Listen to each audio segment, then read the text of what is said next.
partition still shapes India's borders and conflicts today. In August 1947, as the British Raj took its final breath, the Indian subcontinent was cleaved apart with devastating speed and ferocity. What was billed as independence for India and the birth of Pakistan quickly spiraled into one of the most traumatic upheavals in human history. Communal hatred flares up in the Punjab.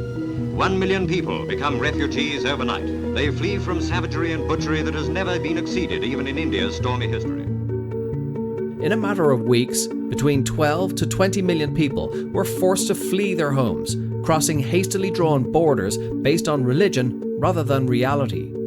Families were torn apart, villages emptied overnight, and entire trains arrived at their destinations carrying only the dead.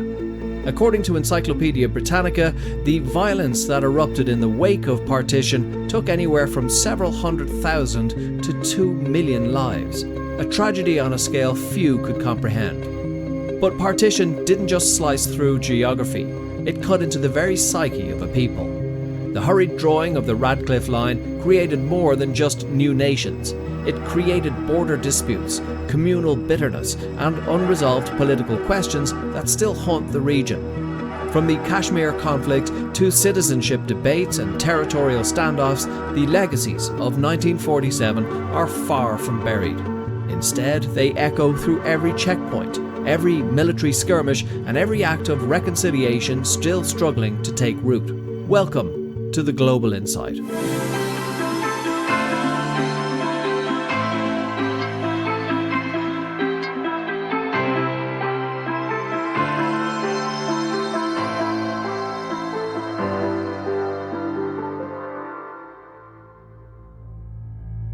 As Britain hurried to untangle itself from the complexities of colonial rule, it left behind a subcontinent teetering on the brink.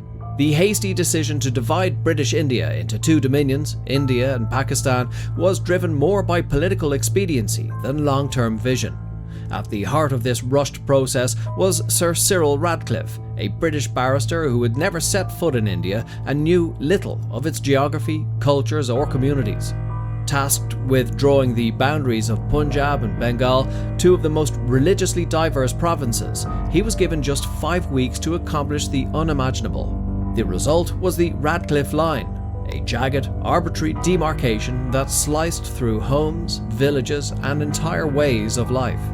The line didn't just mark a border, it created chaos. It split communities that had coexisted for centuries, turned neighbours into refugees, and transformed daily life into a fight for survival. Lahore, a cultural heartland, was handed to Pakistan, while Amritsar, just 50 kilometres away, remained in India. This overnight partition forced nearly 15 million people to flee across the newly drawn borders in fear, making it the largest mass migration in human history. As noted by Britannica and the Partitions Museum, the violence that followed was unspeakable. Over 1 million people were killed, many of them women and children, in massacres that scarred both nations forever. The borders born out of partition were not just hurried, they were deeply flawed. Drawn without full understanding of the land or its people, they often defied logic and reality. Instead of reflecting geographic, linguistic or demographic continuities, the Radcliffe Line cut through the subcontinent like a political scalpel, severing vital connections and creating long-term complications. Nowhere was this more evident than in Bengal, where partition produced a confounding maze of enclaves, tiny islands of Indian or Pakistani territory completely surrounded by the other nation. According to the Stanford Partition exhibit, prior to the 2015 Land Boundary Agreement, these enclaves trapped tens of thousands in legal and logistical limbo, leaving them without access to basic services such as electricity, schools, or even citizenship. These zones were not just administrative nightmares, they were humanitarian disasters. Further north, the princely state of Jammu and Kashmir was left in a similarly precarious position. With a Muslim-majority population and a Hindu ruler, its accession was deliberately left unresolved during partition, opening the door to future conflict. This indecision planted the seeds for multiple wars and ongoing military standoffs between India and Pakistan. Kashmir became more than a territorial dispute, it became a symbol of unfinished business of partition where political hesitation gave way to decades of bloodshed and mistrust. The borders may have been drawn on paper, but on the ground they created fault lines that still fracture the subcontinent today. The Kashmir conflict, one of the world's most enduring and volatile territorial disputes, is a direct and deadly legacy of partition. In 1947, princely states such as Jammu and Kashmir were allowed to choose between joining India or Pakistan or remaining independent. Maharaja Hari Singh, the Hindu ruler of Muslim-majority Kashmir, initially leaned towards independence. But that fragile neutrality was shattered in October 1947 when tribal militias from Pakistan invaded the region. With his kingdom under siege, the Maharaja hastily signed the Instrument of Accession to India, prompting a dramatic airlift of Indian troops into the valley. At the time, there was no all-weather road connecting Kashmir to India, making this a high-stakes gamble that ultimately lit the fuse for the First Indo-Pak War. The roots of this conflict were further nourished by the cartographic chaos of partition. According to historical analysis from American diplomacy and the Partition Museum, the decision to award most of the Gurdaspur district to India provided New Delhi with a critical land corridor into Kashmir, something that many in Pakistan saw as a strategic manipulation of the Radcliffe Line. Similarly, early drafts had hinted that parts of Ferozepur might go to Pakistan, only for them to be later granted to India, deepening suspicions and stoking nationalist outrage. The Line of Control, or LOC, which now slices through Jammu and Kashmir, isn't just a military demarcation, it's the tangible scar of a rushed partition. Since 1947, 3 more scars, in 1965, 1971 and the 1999 Kargil conflict, have been fought over the fallout from those early decisions. Today, the LOC remains a flashpoint of hostility with regular cross-border shelling and a human toll that continues to rise. Partition did not end in 1947, it echoed violently in 1971. That year, East Pakistan, long marginalised by the political and military elite in West Pakistan, rose in open rebellion. The roots of this second rupture lay in years of cultural and linguistic discrimination, economic exploitation, and political disenfranchisement. Urdu was imposed as the national language despite the majority of East Pakistanis speaking Bengali. Elections were dismissed and autonomy demands were crushed. What began as a movement for greater rights spiraled into one of the bloodiest liberation struggles of the 20th century. According to the Partition Museum, these tensions culminated in a brutal crackdown by West Pakistani forces, Operation Searchlight, that triggered a mass exodus of refugees into India. India, overwhelmed by nearly 10 million refugees crossing its eastern border, was drawn into the conflict. Its military intervention in December 1971 turned the tide of war in less than 2 weeks. The Indo-Pak War of 1971 became the shortest full-scale war in modern history, and by December the 16th, Bangladesh was born, marking the second major redrawing of borders in South Asia since 1947. While the war was hailed as a strategic and humanitarian victory for India, it brought with it lasting complications.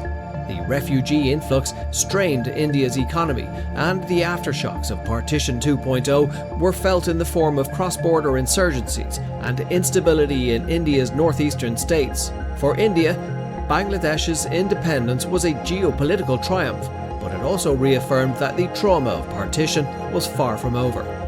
The Partition of India in 1947 wasn't just a geopolitical rupture, it was a humanitarian catastrophe of staggering proportions. For the millions who crossed the Radcliffe Line, the journey was a gauntlet of suffering.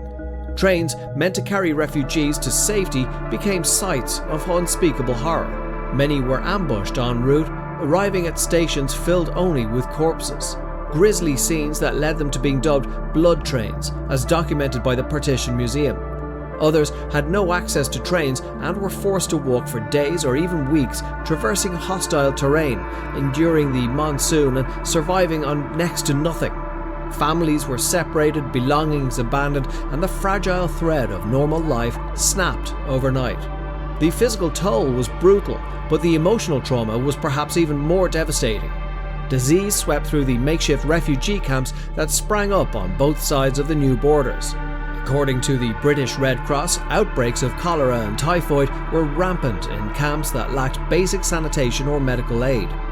Survivors often witnessed unimaginable violence, massacres, sexual assaults, and the loss of entire families. For many, the trauma of partition became a lifelong burden, haunting generations long after the train stopped running and the borders were etched in ink. The wounds of 1947 were not just territorial, they were deeply human, etched into the lives of those who endured one of the largest and most violent migrations in recorded history. The refugee crisis unleashed by partition was unlike anything the subcontinent had ever seen. As borders were drawn in haste, millions were thrust into uncertainty, forced to flee homes that they'd lived in for generations. The Radcliffe Line, meant to delineate nations, became a corridor of chaos. Overcrowded trains became death traps, ambushed by mobs, stripped of security and often arriving at their destinations as harrowing symbols of human cruelty. These became infamously known as blood trains, with entire compartments filled with the slaughtered, a grim legacy preserved in survivor testimonies and the records of the Partition Museum. सबको मार दिया। उस पूरे train के डिब्बे में एक लड़की बची, वो मेरी ताई जी की भांजी थी। वो भी लाशों के ढेर में गिर गई। For those who couldn't secure space on these trains, the journey was even more grueling. Millions of people trekking hundreds of kilometers on foot through hostile environments and torrential monsoons, often with no food, no water, and nowhere safe to rest. Refugee camps, hastily set up along the borders, quickly turned into overcrowded, disease-ridden enclaves. As the British Red Cross recounts, cholera and typhoid spread like wildfire through the camps, claiming countless lives amid the squalor. And the physical toll was only part of the agony. Psychological trauma ran deep. Survivors bore witness to atrocities, massacres, and the loss of entire families. These memories would not fade. The refugee experience of 1947 was more than displacement. It was devastation, leaving scars that would shape not just individual lives, but the psyche of nations. The legacy of partition didn't end with the drawing of maps. It etched permanent fault lines that continued to shape India's security landscape. Many of India's international borders remain sites of tension, conflict, and strategic vulnerability. The Siachen Glacier, perched in the Himalayas at over 20,000 feet, stands as the world's highest battlefield. Since 1984, Indian and Pakistani troops have maintained a constant presence there, but the harsh environment has claimed more lives than bullets. Avalanches, frostbite, and altitude sickness have proven deadlier than direct combat, highlighting the human cost of unresolved territorial ambition. Further south, the Sir Creek region in Gujarat remains a thorn in Indo-Pakistani relations, as the two countries continue to contest maritime boundaries critical to naval strategy and access to potential energy reserves. Even outside of the India-Pakistan paradigm, partition's border legacies have left behind deeply complex arrangements. Until the Land Boundary Agreement of 2015, the India-Bangladesh border was a bewildering jigsaw of enclaves, over 160 tiny pockets of territory belonging to one country but surrounded entirely by the other. This bizarre setup left over 50,000 people effectively stateless, trapped without proper services, citizenship, or even access to legal systems. The 2015 agreement marked a historical shift, finally exchanging these enclaves and bringing long overdue clarity and relief to thousands. Yet the fact that it took nearly 70 years to resolve speaks volumes about how deep and difficult partition scars remain. Today, from the ice fields of Siachen to the deltaic marshes of Sir Creek, these unresolved borders continue to bleed resources, lives, and diplomatic energy. Partition was never just a chapter in history's books, it's a wound that still shapes the present. From the barbed wires of the line of control to the refugee stories passed down through generations, the events of 1947 continue to define the political geography and emotional contours of India and its neighbours. Borders drawn in haste became zones of conflict. Decisions made under duress led to decades of diplomatic deadlock and military tension. Yet amidst the pain, there have also been moments of reconciliation, cooperation, and hope. proof that the subcontinent is still grappling with how to transform shared trauma into a shared future. So what do you think? Can South Asia ever truly move beyond the legacy of 1947? Can the scars of partition finally begin to heal through dialogue, reform, and remembrance? That's it from the team at the Global Insight for now, but we want to hear what your thoughts are in the comments. If you found this story powerful, like this video, please share it with others who care about history and how it continues to shape geopolitics today. And as always, please don't forget to like and subscribe to our channel here at the Global Insight. And until next time, stay tuned.